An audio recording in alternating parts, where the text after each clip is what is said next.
Jadi sudah ngeri sekali ya, perutnya segede rumah, mereka itu dipanggang di tepi api neraka, dan ini belum sampai kepada sisaan yang sesungguhnya di akhirat kelak.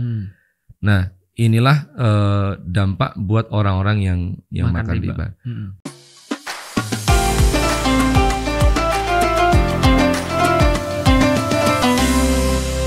Assalamualaikum warahmatullahi wabarakatuh. Waalaikumsalam warahmatullahi wabarakatuh. Berjumpa lagi Mas Hidayat dalam membahas sesuatu tentang keluarga. Iya. Tapi kayaknya ini ayatnya ini berkaitan gak sih dengan keluarga ini? Yang kemarin kalau kita nyambung dengan ayat Ustaz Hafiz nyambung dengan yang kita bahas kemarin terkait dengan bagaimana seorang suami menafkahkan kepada istri anfaqo di situ. Wa bima anfaqu min amwalihim.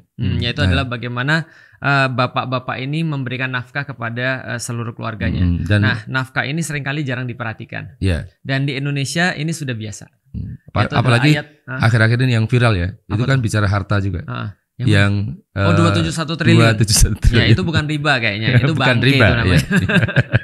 Oke, ini berarti bangke ayat seorang-orangnya tentang riba ya berarti ya. Oke. Ini jadi gimana nih hubungannya antara riba dan keluarga? Karena kan yang kita tahu kan sebenarnya kemarin udah kita bahas ya, bapak itu kan adalah yang semuanya, ar-rijalu qawwamuna 'alan nisa. Berarti kalau mungkin begini ya, kalau seandainya dia tuh sebagai pemimpin, maka dia tuh sebenarnya menentukan kemana arah yang di belakang. Kalau dia miring dikit aja itu nanti miringnya jauh nanti kalau yang ke belakangnya. Apalagi kalau seandainya dia miringnya banyak seperti riba ini. Maka jarang sekali di dalam keluarga orang mempertimbangkan bahwa riba ini sangat berpengaruh dalam keluarga. Bahkan anak-anaknya dan segala macam. Nah, gimana nih Mas? Iya, nyambung dengan yang kemarin karena seorang suami harus menafkahi. Kemarin juga Ustaz Hafiz menjelaskan tentang ada salah satu harta yang akhirnya ada cara solusi untuk membuangnya. Kenapa harus dibuang? Karena bukan milik kita. Dan ini ada kaitannya, betul, ada kaitannya dengan riba juga. Dan ini hari ini kita kemana-mana memang berbenturan dengan riba ini. Maka perlu kita bahas dengan tuntas kali ini. Mungkin agak panjang dikit, nggak apa-apa ya. Ini aja ayatnya udah panjang sekali. Iya, panjang sekali ya. Di Quran surat Al-Baqarah ayat 275. A'udzubillahi minasyaitonir rajim. Alladzina ya'kuluna riba la yaqumuna illa kama yaqumul ladzi yatakhabbathu asyaitanu minal mas. Dzalika bi annahum qalu innamal bai'u mithlur riba. Wa ahlallahu al-bai'a wa harrama riba. Wa man ja'ahu mau'izatun min rabbih fantaha. Falahu ma salafa fa amruhu ilallah. Wa man 'ada fa ulaika ashabun nari hum fiha khalidun. Jelas sekali ya, itu yang itu yang paling ngeri, merinding kalau yang paling akhir ya. Iya, kalau kita baca ini dan ingat wajah anak kita, wajah istri kita kan ngeri sekali. Nah, maka ini perlu kita bedah karena agak unik ini. Kalau kita lihat kalimat per kalimatnya, coba kita potong-potong dulu. Pertama, dari kalimat awal, alladzina ya'kuluna riba la yaqumuna illa kama yaqumul ladzi yatakhabbathu asyaitanu minal mas. Orang-orang yang makan riba itu tidak bisa berdiri dengan tegak. Seperti berdirinya orang yang kerasukan setan lantaran kena penyakit gila. Ini kan agak kontradiktif dengan realitas kan. Yang orang bilang kalau mau kaya lu harus terima riba. Dan kalau kita lihat faktanya, orang-orang sekarang yang masih makan riba, dia masih bisa berdiri dengan tegak kan. Dia masih gagah. Dia mobilnya lebih mewah dari kita ya, rumahnya lebih mewah dari kita. Mana benarnya ayat ini kan nggak nyambung dengan realitas sekarang. Iya, betul. Nah, justru mereka secara mental kelihatan lebih top, mereka secara fisik jelas kelihatan lebih top. Iya, nggak ada yang kemudian nggak bisa berdiri dengan tegak kan. Iya, gampangnya gini aja lah. Kenapa orang tua pengen anaknya itu kerja di bank? Karena kerja di bank itu pasti penghasilannya, gajinya lebih banyak daripada gaji kalau yang kerjanya biasa-biasa aja. Iya. Dan menariknya Al-Quran itu ketika membahas satu hal itu dalam banget. Sampai kemudian kalau kita hanya baca sekilas saja, terkadang ya belum nyampe pada makna terdalamnya. Jadi kalau di sini disampaikan bahwa orang yang makan riba itu tidak bisa berdiri dengan tegak, ini perlu kita gali. Ya kayak apa ya? Coba kita lihat. Ternyata ini ada kaitannya dengan hadis. Ini peristiwa ketika Rasul Isra Mi'raj. Dan ternyata di ujung kalimatnya nanti pembicaraan Rasul dengan Nabi itu plek sama dengan kalimat yang ada di ayat itu. Oke. Nah, pada waktu aku dimi'rajkan ke langit, aku memandang ke langit dunia. Ternyata di sana terdapat banyak orang yang memiliki perut-perut segede rumah. Dan telah doyong perut-perut mereka. Mereka dilemparkan dan disusun secara bertumpuk di atas jalur yang dilewati oleh para pengikut Firaun. Wah, ngeri sekali ya. Mereka diberdirikan di tepi api neraka setiap pagi dan sore hari. Mereka berkata, "Ya Rob, wahai Tuhan kami, jangan kiamat. Jangan kiamat." Mereka teriak-teriak, jangan kiamat. Lalu Rasul bertanya kepada Jibril, "Hai Jibril, siapa mereka?" Kemudian Jibril mengatakan, "Mereka adalah para pemakan riba dari kalangan umatmu yang tidak dapat berdiri melainkan seperti berdirinya orang yang kerasukan setan lantaran kena penyakit gila." Ya, sama berarti ya. Sama persis dengan ayat tadi. Padahal kejadian ini dengan ayatnya kan waktunya berbeda. Maka ini sebenarnya menjadi petunjuk bahwa yang dimaksud oleh Allah di ayat tadi tidak bisa berdiri dengan tegak. Itu bukan kemudian ketika dia di dunia habis makan riba kemudian langsung nggak bisa berdiri dengan tegak. Tapi ternyata kalau kita simpulkan dari hadis ini, maka berarti di situ sudah tidak lagi di dunia kan? Kenapa? Karena diberdirikan di tepi neraka. Nggak bisa kemudian di dunia kita bisa ketemu dengan neraka. Tapi juga ada kalimat ya Rob jangan kiamat, ya Rob jangan kiamat. Berarti sebelum kiamat. Berarti sebelum hari akhir pun mereka sudah disiksa dengan sangat keji, sangat ngeri sekali, ditumpuk di jalan yang dilalui Fir'aun pagi dan sore hari itu di tepi neraka, mereka kepanasan dan mereka ketakutan banget. Ini seolah-olah disuruh ngintip, ngintip nanti kamu mau di mana sih tempatnya. Betul. Wah ini kan takutnya luar biasa. Betul. Dan kondisi mereka perutnya segede rumah, inilah kondisi orang-orang yang makan riba. Dan kalau kita ditumpuk-tumpuk dan kalau kita lihat di kalimat yang lain dalam peristiwa Isra Mi'raj itu dijelaskan lebih detail. Mungkin penasarannya segede rumah itu isinya apa? Ternyata dijelaskan lagi masih di peristiwa Isra Mi'raj. Pada waktu aku diisrakan, tatkala kami telah sampai ke langit ke-7, aku kemudian melihat ke arah atasku. Ternyata aku menyaksikan kilat petir badai. Lalu aku mendatangi sekelompok orang yang memiliki perut sebesar rumah. Di dalamnya banyak terdapat ular berbisa yang dapat terlihat dengan jelas dari luar perut-perut mereka. Kemudian tanya lagi Jibril, siapa mereka Jibril? Jibril menjawab, mereka adalah para pemakan riba. Ternyata ular spesial tuh, anaconda kayaknya. Mungkin anaconda ya. Udah anaconda berbisa lagi, nggak ada kan anaconda berbisa. Betul. Jadi sudah ngeri sekali ya, perutnya segede rumah. Mereka itu dipanggang di tepi api neraka dan ini belum sampai kepada sisaan yang sesungguhnya di akhirat kelak. Nah, inilah dampak buat orang-orang yang makan riba. Makanya kalau kita ingat ayat ini kemudian kita baca kalimat di depan tadi, orang-orang yang makan riba itu tidak bisa berdiri dengan tegak. Banyak orang yang membaca ayat ini bukan dengan kacamata keimanan. Itu mereka akan berargumentasi. Realitasnya masih sehat kok. Masih bisa berdiri dengan tegak. Justru ayat ini sebenarnya tanda sayangnya Allah kepada manusia. Supaya nggak gitu. Supaya nggak dapat begini nanti dari Allah. Karena dampaknya itu bukan lagi jangka pendek, jangka panjang banget nanti setelah orang itu meninggal dunia. Dan itu sama sekali nggak bisa diindra oleh manusia. Maka agar manusia ini selamat dari kengerian seperti ini, Allah kasih peringatan dulu sebelumnya. Jadi sebenarnya tentang larangan riba itu justru bukti Allah itu sayang banget kepada kita. Kita itu di warning sebelumnya. Jangan sampai kemudian kita kena itu. Karena dan aku juga melihat ini sebenarnya kalau dari segi dari segi dunianya sebenarnya mungkin ada juga efeknya. Cuman mungkin nggak semuanya merasa. Karena kenapa? Karena gini. Kalau dari segi makroekonomi aja yang namanya riba tuh pasti menghasilkan inflasi dan akan menghasilkan namanya depresi ekonomi setiap waktu. Artinya dia kalau kita lihat grafiknya tuh kayak orang mabuk. Jadi nggak stabil ekonominya itu, pasti ada crunch-nya, pasti ada depresinya. Dan juga kalau dari segi individu ini berkaitan dengan dosa secara umum sih. Kenapa dikatakan bahwasanya orang makan riba itu karena riba termasuk dosa besar itu? Kenapa orang yang makan riba itu seperti jalannya orang yang lagi mabuk, seperti jalannya orang lagi kemasukan setan, karena nggak bisa berdiri lurus. Karena di dalam bela diri itu pernah disampaikan sama sensei Hakim yang ngajarin Aikido itu, dia bilang badan itu fitrah. Jadi badannya orang yang berbohong itu pasti nggak stabil dibandingkan dengan orang yang nggak bohong. Jadi kalau misalnya kita lagi nggak bohong atau kita lagi berbuat yang benar, itu badan kita firm, alias lebih sulit dijatuhkan. Dalam keadaan kita itu jujur dibandingkan kalau badan kita tuh dalam keadaan kita itu bohong atau tidak punya niatan yang benar.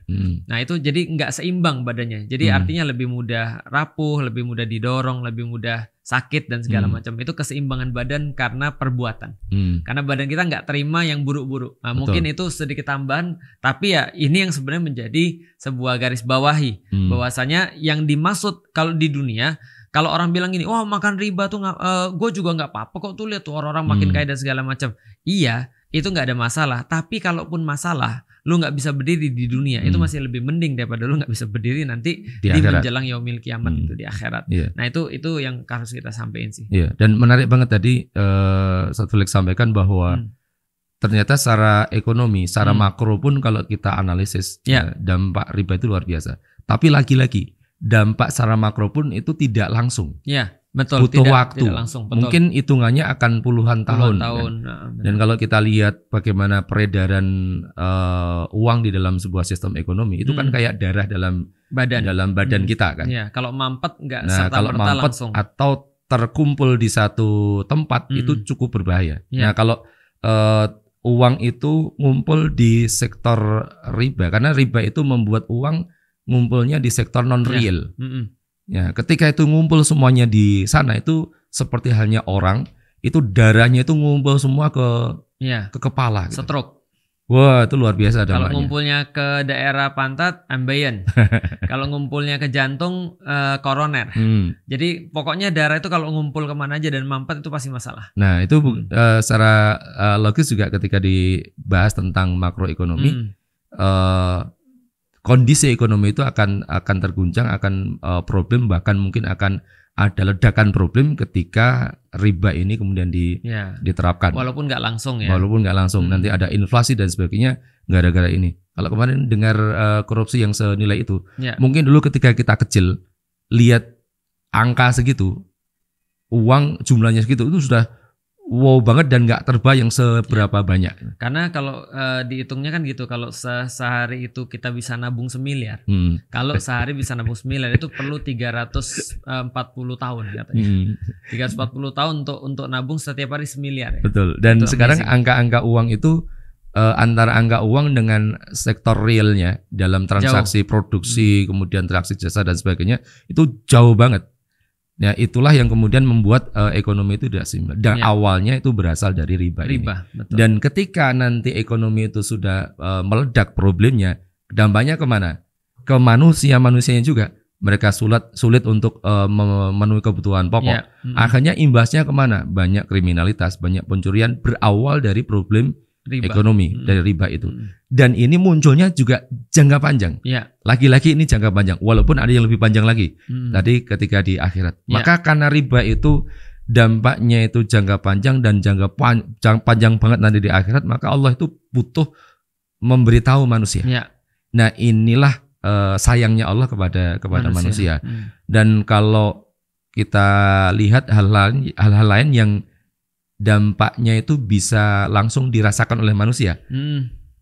Allah kan nggak ngasih peringatan kan, kayak misalnya listrik nyetrum. Nah, nggak mungkin Allah kasih peringatan di Quran jangan pegang listrik. Nanti kamu api panas. Iya, karena memang ketika kita pegang listrik kita akan langsung bisa merasakan. Ya bodoh aja kalau misalnya ada orang bilang kenapa lu megang listrik karena nggak ada peringatan di dalam Al-Quran, ya bodoh aja. Dan kalau kita balik dari sisi Allah, ya Allah itu lebih pintar daripada kita. Allah itu sangat tahu kita nggak usah dikasih peringatan tidak akan pernah megang listrik, maka nggak perlu ada ayatnya. Nah, maka yang dikasih peringatan sama Allah biasanya larangan itu adalah ketika ada aktivitas yang itu dampaknya itu long term, jangka panjang. Dan nanti yang muncul adalah kerusakan akan menimpa kepada manusia, maka Allah kasih warning di awal agar manusia nggak terjebak masuk ke sana. Dan warningnya sangat kuat lagi. Warningnya kuat banget. Nanti kalau kita bahas sampai akhir. Bahkan kemudian kalau kita tengok beberapa hadis yang bicara tentang riba, walaupun beberapa hadis ini diperdebatkan terkait dengan ini hadisnya dhaif misalnya. Nah, tapi nanti kita bisa bahasnya. Sabda Rasul 1 dirham yang didapatkan seseorang melalui riba lebih besar tingkat dosanya di sisi Allah daripada 36 kali berbuat zina yang dilakukan oleh seseorang. Sedangkan riba yang paling parah adalah yang berasal dari harta seorang muslim. Nah, memang ada sebagian yang mengatakan ini hadis dhaif. Nah, kalau hadisnya dhaif itu memang tidak bisa menjadi dalil untuk menyimpulkan hukum syariat. Ini hukumnya apa? Itu nggak bisa. Tapi untuk nasihat kebaikan itu masih bisa kita pakai afdoliyah saja. Ya, seruan untuk kebaikan. Ini kan seruan untuk meninggalkan riba. Yang status hukumnya udah jelas dibahas di dalam ayat gitu.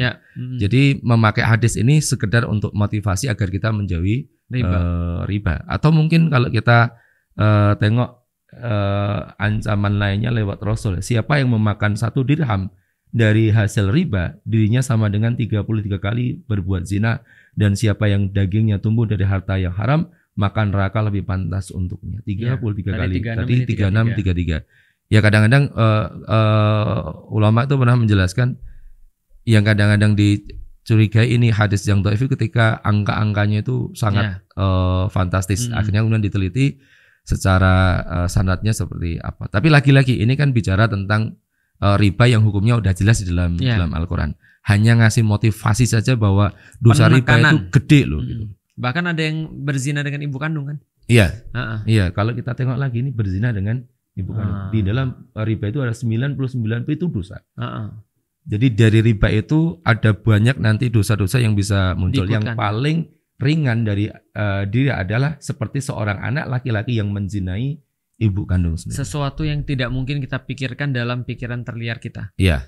Sesuatu yang sangat menjijikkan bagi semua orang. Tapi ternyata ini adalah yang paling rendah ketika makan riba. Mendengar zina saja itu sudah ngeri. Atau misalnya kita dengar tetangga kita ada yang zina. Oh itu sudah merinding kan. Apalagi ini sampai terlintas pikiran berzina dengan ibu kandung sendiri. Betul. Itu kan ngeri sekali. Iya benar.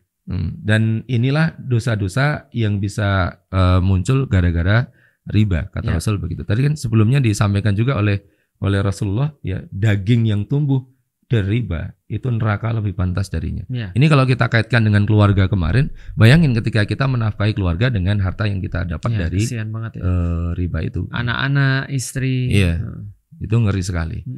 Nah, kenapa pertanyaannya? Kenapa itu bisa terjadi? Kenapa banyak orang kemudian praktek riba? Ternyata ini juga disinggung dalam Quran dan dalam realitasnya mereka kemudian punya argumentasi yang sama dengan yang disebut dalam Quran.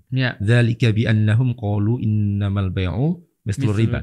Kan sama aja. Iya, sama aja. Ini apa bedanya antara kamu jualan, lu juga dapat untung, ini juga dapat untung. Bedanya ini adalah aku nggak punya produk gitu kan sama aja. Jadi artinya ini uangku jadi kayak produkku gitu maksudnya. Iya, betul. Nah, itu maka mereka menganggap bahwa sama kok jual beli dengan riba. Ini yang membuat mereka masih melakukan praktek jual beli.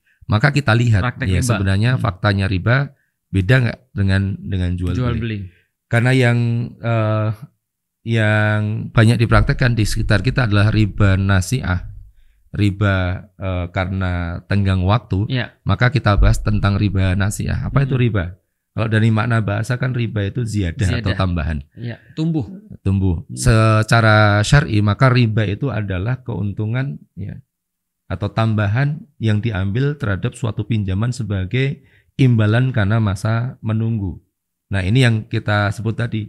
Ini salah satu jenis riba, yaitu riba nasi'ah. Walaupun nanti ada riba karena tukar menukar dan itu terbataskan pada barang-barang tertentu yang disebut di dalam dalil, tidak ke semuanya barang. Tapi kalau riba nasi'ah itu ya berlaku kepada semua harta. Ketika harta misalnya kita pinjam kemudian kembalinya itu ada lebihan, berarti itu masuk dalam kategori riba.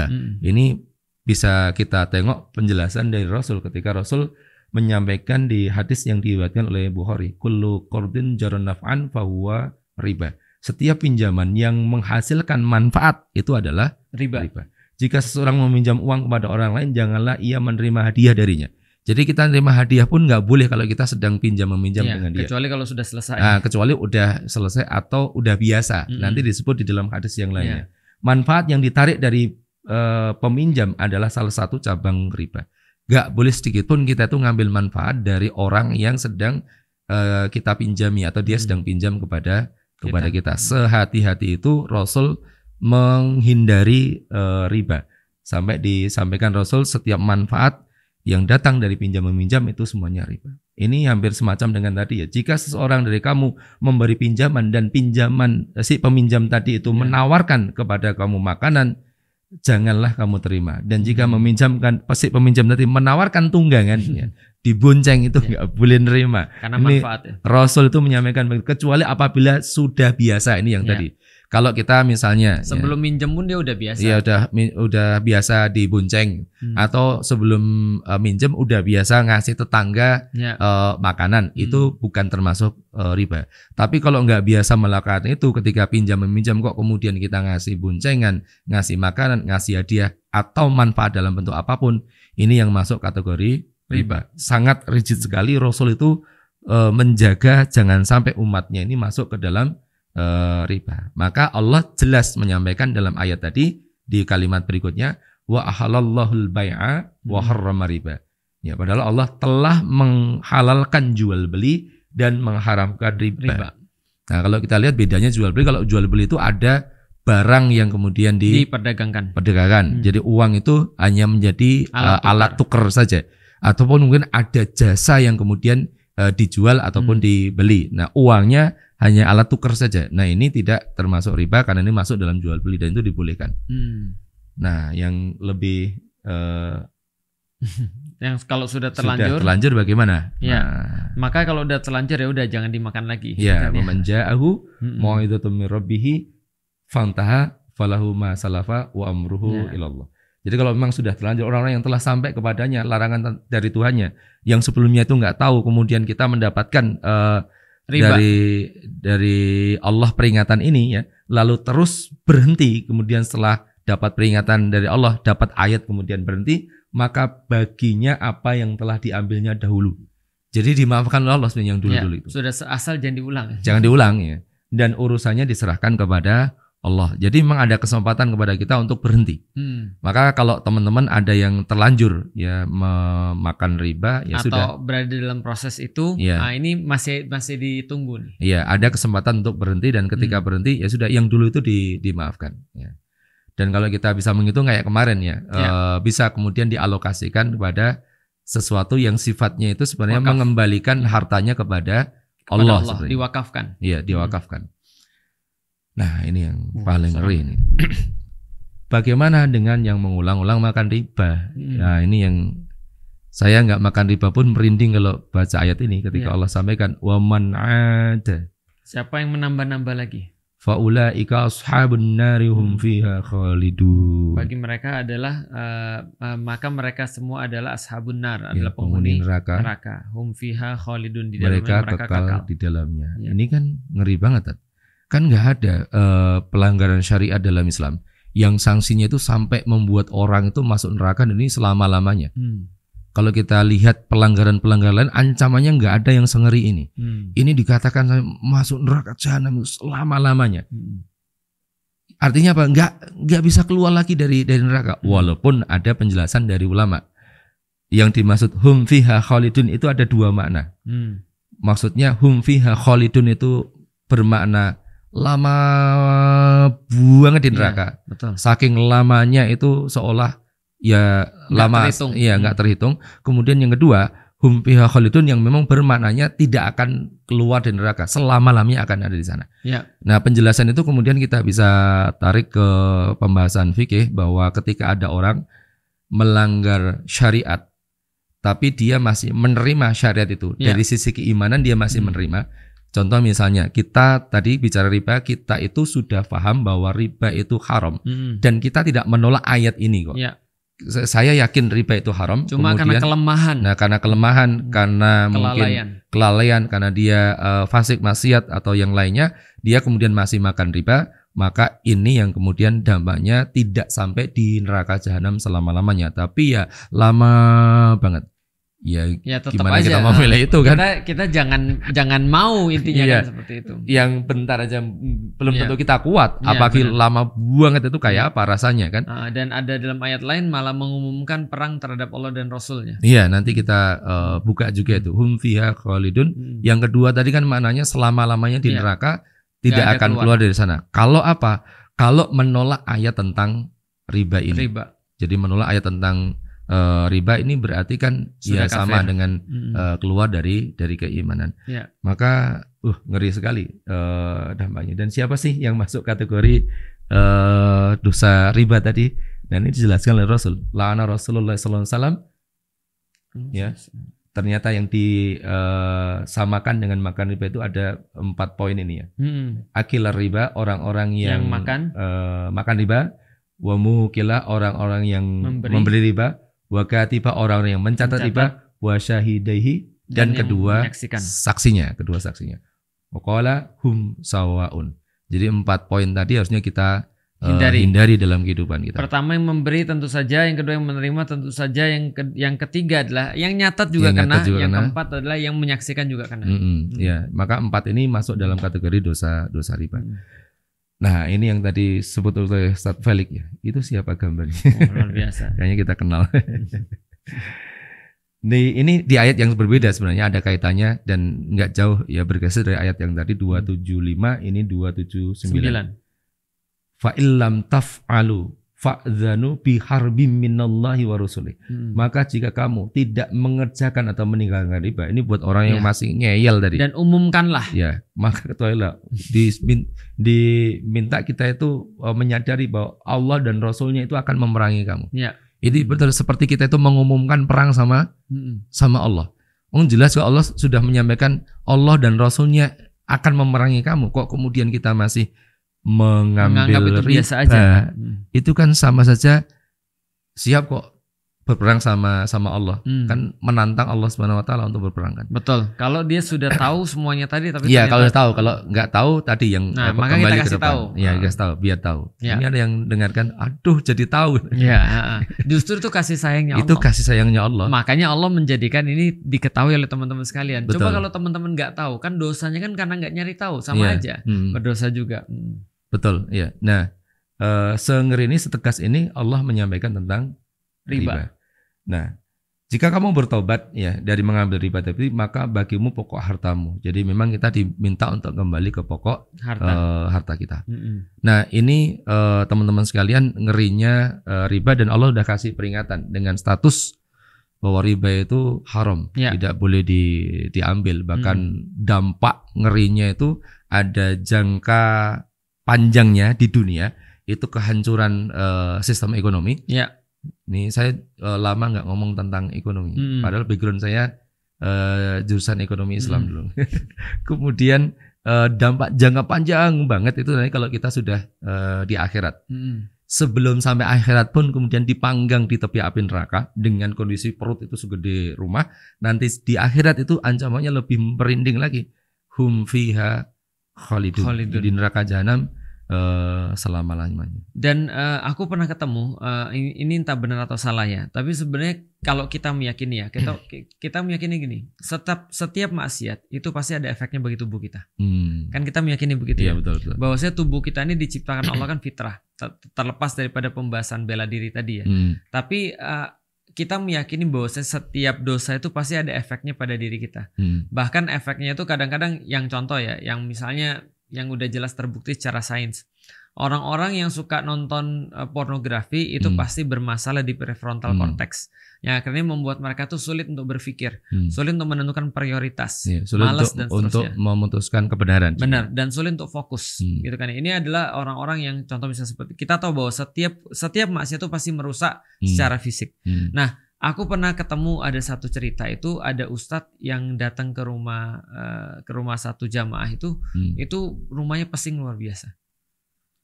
Jadi pesing luar biasa. Ketika ditanyakan apa, ternyata anaknya ini nggak bisa nahan kencing. Nah, kemudian ya makanya kemana-mana ya kencingnya itu ya bau lah kemana-mana, walaupun udah dipakai pampers ya kan kadang-kadang tetap aja. Nah akhirnya Ustadz tuh menjelaskan, coba deh yang namanya ikhtiar kan kita kan meminta pada Allah ya. Namanya meminta pada Allah tuh ya iyyaka na'budu wa iyyaka nasta'in. Artinya aku nggak tahu, sekali lagi aku nggak tahu kebenaran cerita ini, cuma aku ngasih tahu kebaikan prosesnya aja. Nah setelah itu kemudian kita mintalah sama Allah apa dosa-dosa. Nah terus kemudian saling berbicara ini suami istri, apa sih dosa-dosa kita? Apakah kita pernah durhaka sama orang tua sehingga ujian kita seperti ini. Oh, ternyata nggak durhaka. Nggak durhaka. Maksudnya mereka punya orang tua yang ridho dan segala macam. Mereka kemudian ngecek lagi apakah mereka pernah gibah orang, ada orang yang nggak suka, dan ternyata nggak ada masalah. Ternyata satu-satunya itu adalah riba. Jadi bapaknya ini kerja di tempat yang tadi bagian 4 tadi itu. Nah akhirnya bapaknya bilang ya udahlah, namanya kita juga ikhtiar ya, namanya juga ya walaupun anak kita nggak sakit ya kita juga mau ikhtiar jadi lebih baik dong. Akhirnya dia resign. Pas resign sembuh. Percaya nggak percaya? Iya. Jadi pas resign anaknya sembuh. Artinya kita mungkin ya aku sudah bilang ya ini cerita aku dengar sendiri dan aku nggak tahu kebenarannya. Tapi yang aku tahu kebenarannya adalah setiap maksiat itu pasti berefek pada fisik. Makanya kan orang-orang juga bilang kan setidaknya sebagai orang tua kita tuh harus menjaga diri daripada maksiat itu supaya anak-anak kita tuh jadi baik. Karena Rasul nyampein bahwasanya kalau andaikan kita makan riba lalu kemudian kita dapat uangnya itu lalu kita kasih makan pada anak-anak kita, itu ngefek. Kadang-kadang mereka tuh susah menerima kebenaran, susah ngafalin Quran dan segala macam. Dari yang sekarang kita sudah tahu aja bahwasanya para vegan atau para orang-orang yang menjaga makanan lo mas, mereka tuh bilang begini, you are what you eat. Kalau kamu makan ayam yang stres ya wajar kamu stres. Kalau kamu makan misalnya barang-barang yang nggak sehat ya wajar kamu juga jadi stres. Nah apalagi kemudian orang lagi ngafal Quran. Makanya sesuatu yang haram ya mungkin susah untuk menghafalkan Quran. Sekali lagi yang kita tahu itu efeknya bisa jadi apapun. Nggak mesti kemudian ketika kamu makan riba anakmu misalnya kencing sembarangan. Nggak juga. Karena bisa jadi lebih parah. Apa yang lebih parah? Nggak mau dengar omongan orang tua. Oh ternyata aku tetap pakai riba dan anakku juara kok di sekolah. Ya biasanya juara, belum tentu. Tapi di sisi yang lain, mau nggak dia diajak untuk taat kepada Allah? Nah itu dia. Nah itu kan problematika ya. Yang jelas kita tahu setiap maksiat sekali lagi pasti ada efeknya kepada badan kita. Ya, saya nambahin fakta. Dulu saya pernah ngajar di salah satu kampus waktu itu. Ada mahasiswi saya yang sering izin. Saya akhirnya menghafalkan pola setiap sebulan sekali. Dia itu pasti kemudian izin dan izinnya itu sakit sampai di opnam di rumah sakit. Ini udah rutinitas berarti. Rutinitas. Akhirnya kemudian suatu ketika saya diundang untuk ngisi buka bersama di keluarganya di rumahnya. Ketika sampai ke rumahnya, saya kenalan lah dengan keluarganya. Di sudut sebelah sana ada kakeknya yang sedang sakit ada di atas kursi roda. Kemudian saya ngobrol dengan bapaknya. Ngobrol ke sana kesini biasanya kan nanya kerjaan di mana, ternyata bekerjanya di tempat riba. Tempat riba. Di bank ya. Oh, aku bisa mengkaitkan ya walaupun tidak secara langsung tapi kayak tadi ya. Oh, ternyata ada dampaknya ketika kita makan yang tidak halal apalagi itu untuk keluarga kita. Maka kemarin bicara tentang bagaimana seorang suami menafkahkan harta kepada keluarga itu benar-benar harus hati-hati. Benar, karena gini ya, aku ngobrol sama semua orang, termasuk yang makan riba, termasuk sama dukun, termasuk sama siapapun lah yang dapat uangnya dari maksiat, itu uang nggak bisa bertahan, pasti habis. Jadi uang yang haram itu cenderung akan membawa kepada keharaman lagi. Contoh ya, kalau kita dapat uang yang haram, biasanya pikiran kita tuh nggak jejak. Kita pakai untuk beli minuman keras lah, kita pakai untuk pergi diskotik lah dan segala, sehingga duit itu tetap nggak ketahan sih sebenarnya. Karena kenapa? Karena duitnya itu duit panas dalam tanda kutip. Artinya ya balik lagi lah, ketika kita makan riba itu mempengaruhi diri kita untuk terbuka lagi pada keburukan-keburukan yang lain. Dan akhirnya kita nggak bisa nyimpen duit itu sebenarnya. Jadi tetap aja hilang. Artinya kalau ada orang bilang, apakah kemudian orang yang makan riba itu pasti kaya dan orang yang nggak makan riba pasti miskin? Belum tentu juga. Walaupun kadang-kadang tadi seperti yang kita bahas di awal bahwa itu jadi ujian pada orang-orang yang beriman. Gitu maksudnya ketika melihat seperti itu. Contoh misalnya ya, kayak kasus terakhir 271 juta ya. Aku yakin ketika sudah kasusnya kayak gini nggak ada orang yang mau korupsi. Tapi ketika belum ketahuan, orang pikir wah enak banget ya nikahnya di sini, mobilnya ini dan segala macam. Tapi begitu kemudian kejadian ini, mereka bilang nggak ada gunanya. Karena terus orang bilang kesian dia dan segala macam. Nah artinya itu yang Allah pengen kasih tahu, gitu loh. Artinya nggak serta merta kalian harus punya kayak gini supaya kalian bisa bahagia, gitu maksudnya. Nah, itu sih sebenarnya. Betul, dan Allah kasih warning jauh-jauh hari sebelumnya. Nah ini kan sayangnya Allah kepada kita. Apalagi yang sudah mau bentuk keluarga. Saya ketemu juga dengan orang yang sudah berhenti dari riba. Jadi naik Grab pada waktu itu, drivernya cerita kan, sering ngobrol.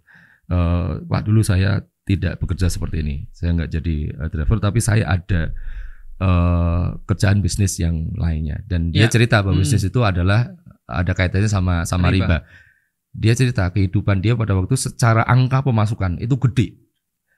Tapi keluarganya kok ada masalah terus. Dan masalah yang membuat dia sedih adalah pada waktu itu dia lama sekali nggak dikaruniai anak.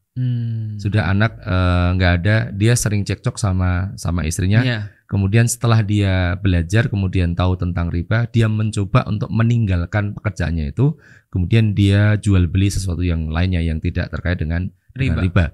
Sambil dia jalan jadi driver tadi. Ternyata dia cerita, ya Allah, memang jumlah hartanya nggak sebanyak dulu, tapi saya merasakan keberkahan di keluarga saya. Keluarga itu jadi lebih harmonis dan dia akhirnya dikaruniai, nggak lama dikaruniai seorang momongan, seorang anak.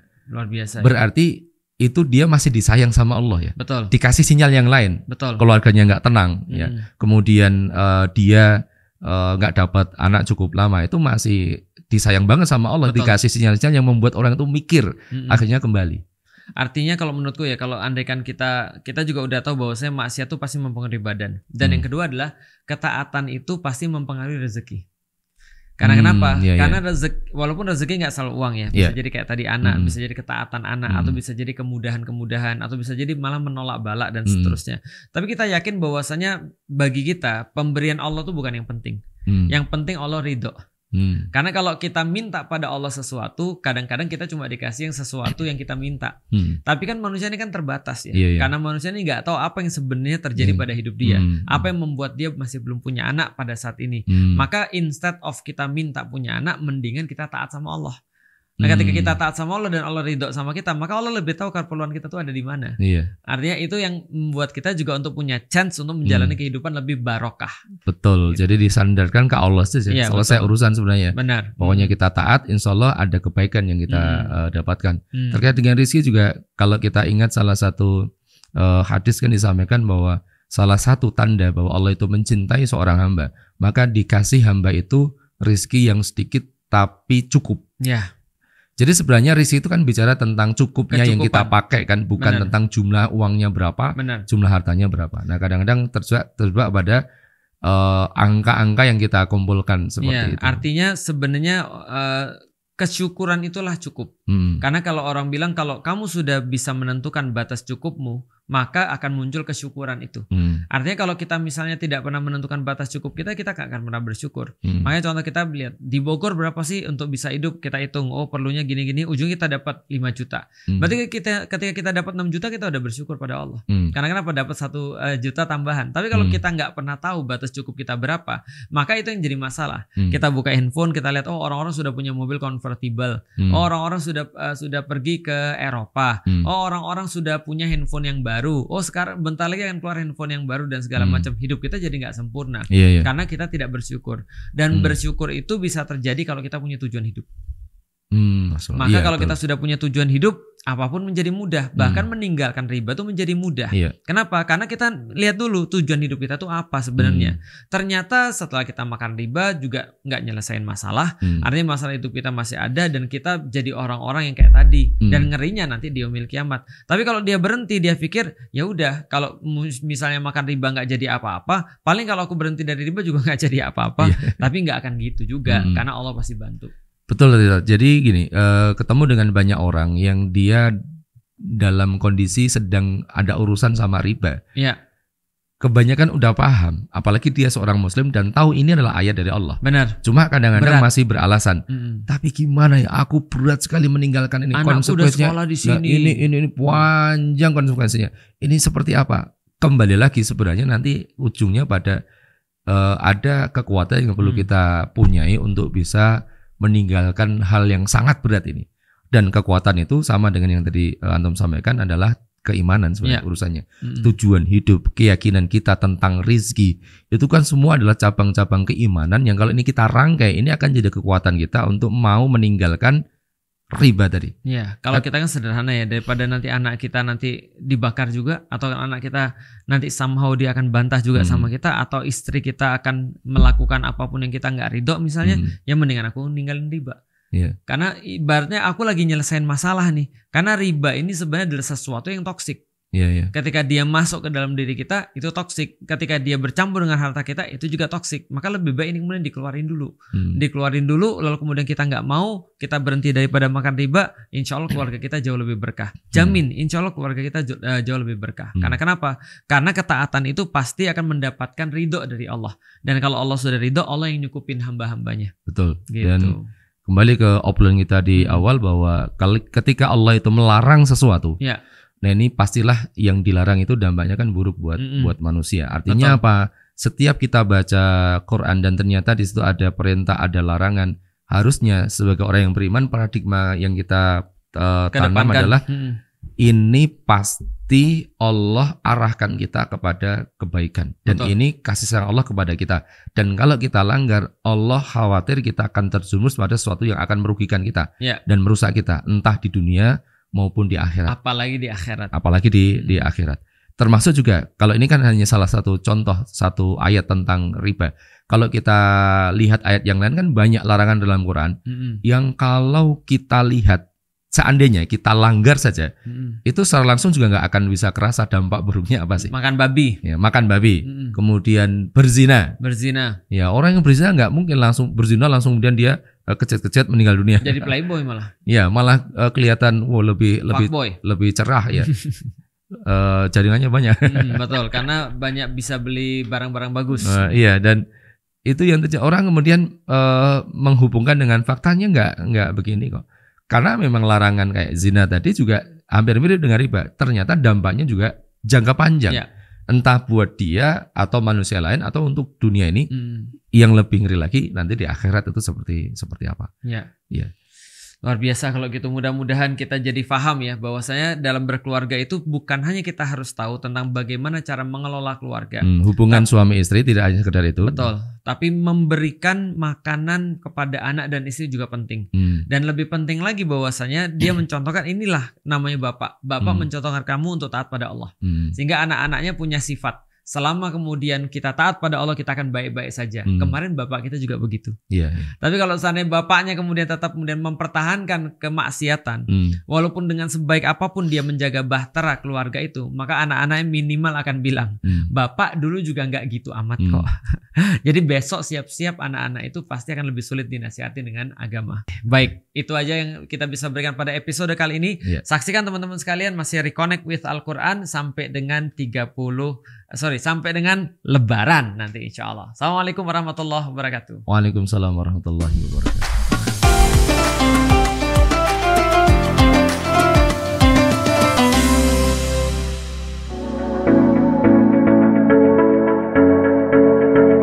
Kita dibawa emosinya kesana kemari. Ini mixed feeling banget sih ya dengar materi tadi kayak yang naik turun kayak dibikin roller coaster banget. Soalnya dari mulai ketawa